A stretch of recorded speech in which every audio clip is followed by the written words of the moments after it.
Wir mussten echt diesen ganzen Scheißberg wieder rauf hier.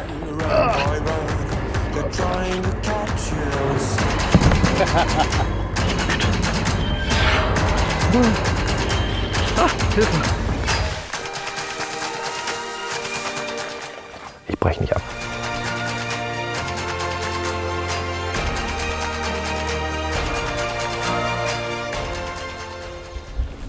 Ich habe kein Wasser mehr. Ist das da eine tote Maus, die da schwimmt? Jetzt wisst ihr einfach, wir haben das jetzt nicht extra eingespielt. Das ist eine tote Maus. Aber jetzt wisst ihr, warum wir den Wasserfilter brauchen. Bist du sicher, dass es eine Maus ist? Natürlich ist es eine Maus. Guck mal, die lächelt doch noch. Das. Nehmen wir die so lang. Halt mal. Wo ist er? Na, ein kleines Schlückchen? Nein, danke. Das ist das, was ihm vorhin nicht so bekommen ist. Aber wir heben was auf für die Rückreise. Für jeden auf jeden Fall. Wir lernen, Wasser auf jeden Fall filtern, bevor man es trinkt. Dafür gibt es verschiedene Möglichkeiten. Wir werden jedenfalls nicht verdursten. Ich komme mit in die Sonne zu euch, wenn das okay ist. Gleich danach noch ein paar Lektionen erster Hilfe von Trainer Hübi. Was sollte man dabei haben, wenn mitten im Nirgendwo was passiert? Also eine Rettungsdecke, ne, ist gut als Schattenspender oder als Wärmespender. Die habe ich immer dabei. Wie helfe ich im Notfall? Klar gehört das zu einem Survival-Kurs dazu. Jetzt ist im Lennox der Schulterriemen rausgerissen. Guckt euch das an. Guckt euch das an. Oh, ich bin so froh, dass mir das nicht passiert ist. Normalerweise bin ich nämlich der, der dann so guckt wie du. Ja, das ist einfach so. Aber das war jetzt natürlich Pech. Und das auf den letzten Metern. Die letzten Meter. Wie? Ist nicht so? Sind wir nicht auf den letzten Metern? Ja, klar. Nee. Wenn die Hand anfängt zu kribbeln, sagst du Bescheid. Mach ich. Dann Seite wechseln. So. Also hier vorne geht ein Weg rein. Wir bitten euch mal unauffällig diesem Paddweg zu folgen. Noch knapp 2 Stunden bis zum Camp. Wir sind hier vorne aus Lennox. Wie fühlt sich das an, wenn der Sack schief hängt? Ja, das kann ich mir vorstellen. Ganz schön unangenehm. Kann ich mir vorstellen. Und wenn du ihn umdrehst? Alles gut? Wir haben Spaß. Wir haben Spaß. Nur wenige Minuten später Schluss mit lustig.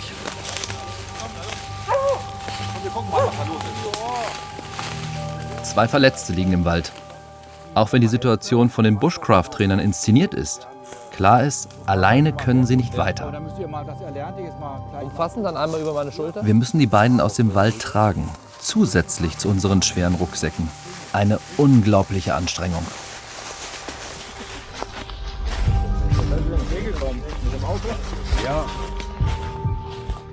Irgendwann kann einer überhaupt nicht mehr laufen. Jetzt kommt das Tragetuch zum Einsatz. Okay, der Kopf muss dazwischen. 86 Kilo. Ah, okay, verstehe. 3 und hoch auf 4. Links. 2, 3. Justin und Ben kennen solche Situationen aus ihrer Zeit bei der Bundeswehr. Das war sicher nicht immer einfach. Irgendwo im fremden Land ziehen wir durch Stein und Sand. Es trennt uns schon ein langes Jahr, weil ein Befehl das Schicksal war. Wahllos schlägt das Schicksal zu. Heute ich und morgen du. Ich höre von fern die Krähen schreien. Morgenrot, was muss das sein? Morgenrot, was muss das sein? Nochmal absetzen. Und Ja gut, Männer. Tipptopp. Bis hierhin. Ne? Übungsende, sagt man beim Bund so schön. Vielen, vielen Dank euch beiden fürs Mitmachen. Klar, gerne. Ne? Sehr gerne. Ja, ich glaube, das war ein ganz guter Einblick. Mal einmal in so eine San-Situation. Ne? Was passiert, wenn ich jemanden finde unterwegs?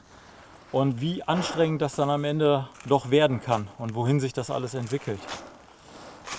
Ja, die Anstrengung steht euch ins Gesicht. Ihr habt auf jeden Fall alle einen Schluck Wasser verdient. Deutlich. Ja? ich hätte noch ein, zwei Anmerkungen abschließend. Also das Allerwichtigste ist die Betreuung des Patienten.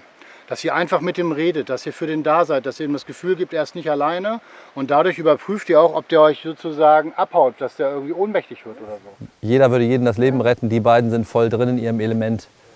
Die machen weiter, ob da mal der Rucksack reißt oder der Smoothie wieder hochkommt, die sind dabei.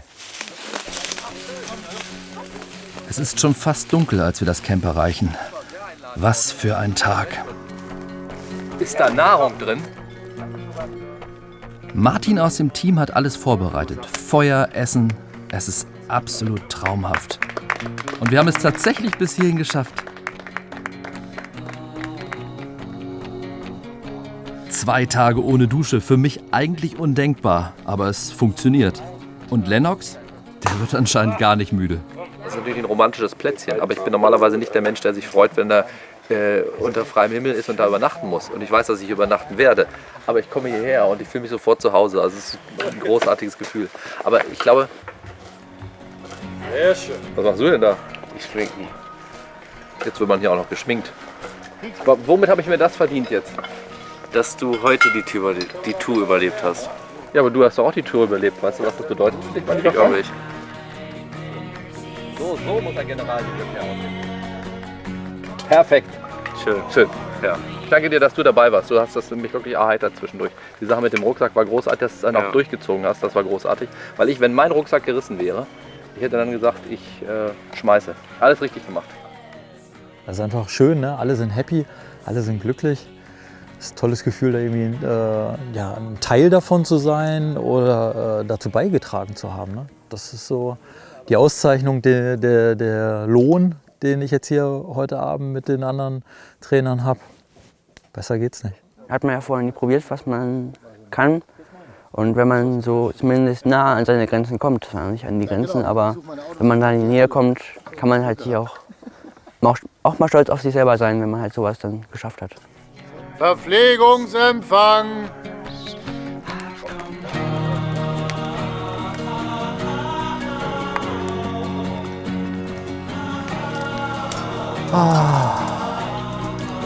Und stellt plötzlich fest, viele Dinge, die man im Alltag vielleicht glaubt zu brauchen, dass die gar nicht wichtig sind. Und andere Dinge, die man gar nicht auf dem Schirm hatte, merkt man, sind plötzlich wichtig. Man erkennt hier draußen, wie wertvoll ein gutes Gespräch ist.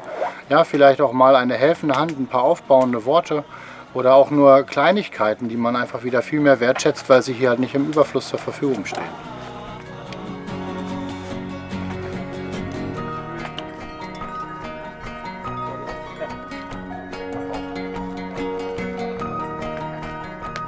Es klingt kitschig, ich weiß, aber ganz ehrlich, ich glaube, mir hat noch nie eine Suppe so gut geschmeckt wie hier draußen mit diesen Jungs.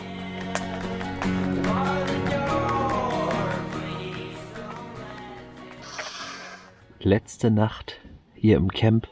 Ich bin todmüde, ich kann jetzt nicht mehr lange was erzählen. Ich kann nur noch mal zeigen, wie ich hier liege, wie ich mich eingemummelt habe. Schal, Insektennetz, Schlafsack. Da draußen geht's in den finsteren Wald. Gute Nacht. Ich glaube das ja nicht. Tag 2 im Wald übernachtet.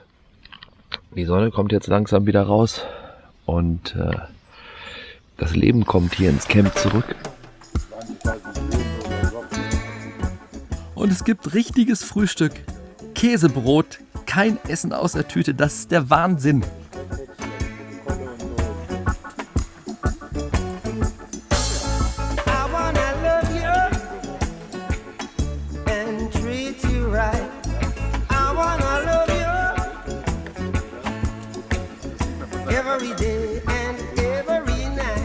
Allmählich komme ich mir schon vor wie ein echter Outdoor-Profi, so wie Alexei.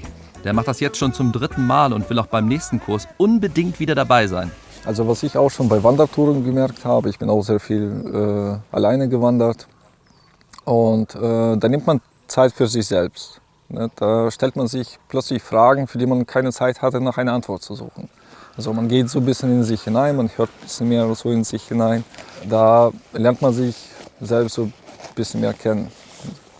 Ja, klar, hin und wieder geht man so an die Grenzen, aber ich würde jetzt nicht sagen, nur weil wir jetzt in den Wald gehen und ein bisschen die Natur genießen und hier vielleicht mal eine Nacht verbringen, dass wir jetzt irgendwie die harten Typen sind. Also sind wir nicht. Ja.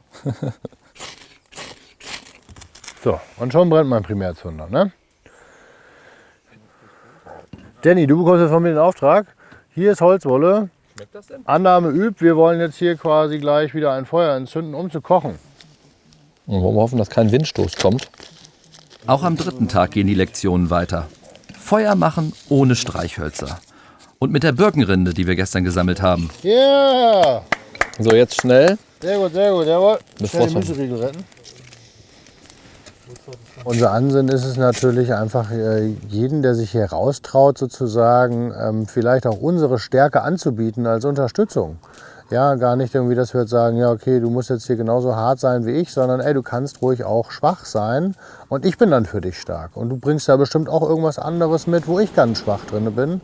Und ich glaube, das begründet sich auch aus unserem Tätigkeitsfeld. Wir sind alle in der Kinder- und Jugendhilfe tätig, ich studiere Sozialpädagogik. Das heißt, wenn ich immer nur sozusagen irgendwie mich beweisen wollen würde, dann ja, würde ich da in dem Berufsfeld auch nicht, das wird nicht klappen.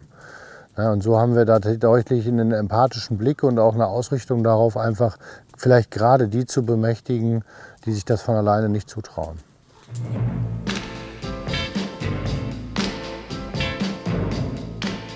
Letzte Lektion, Bogenschießen. Habe ich noch nie gemacht und bin anscheinend ein Naturtalent. Oh, da sitzt er aber drin. Ist sogar ein Lungentreffer. Ja. Lungentreffer.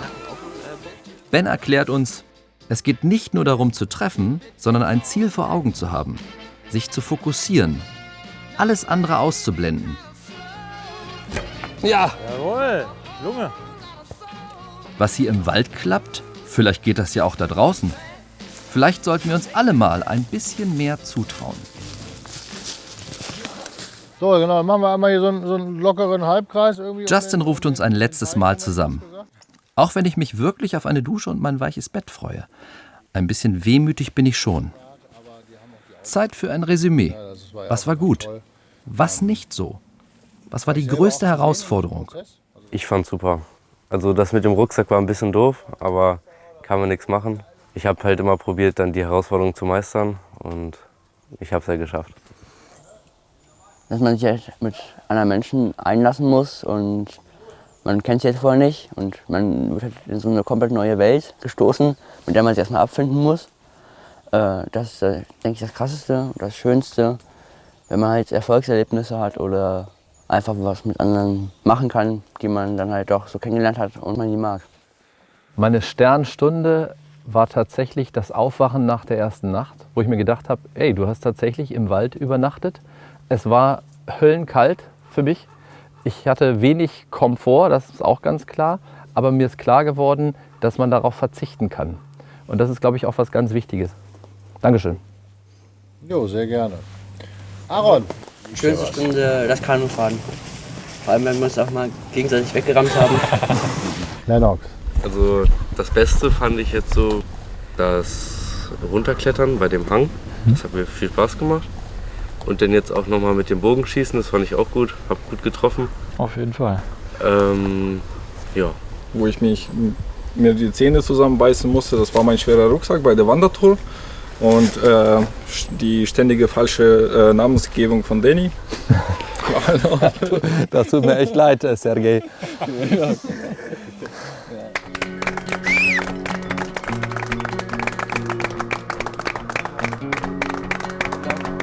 Geile Nummer, Mann. Danke, war super klasse von euch. Vielen Dank. Gut getroffen. Danke dir.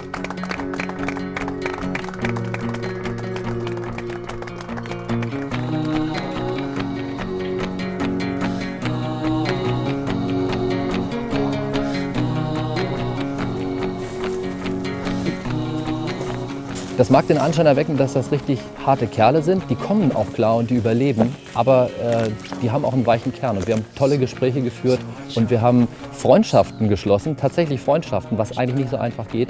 Und ich freue mich darauf, die irgendwann wiederzusehen.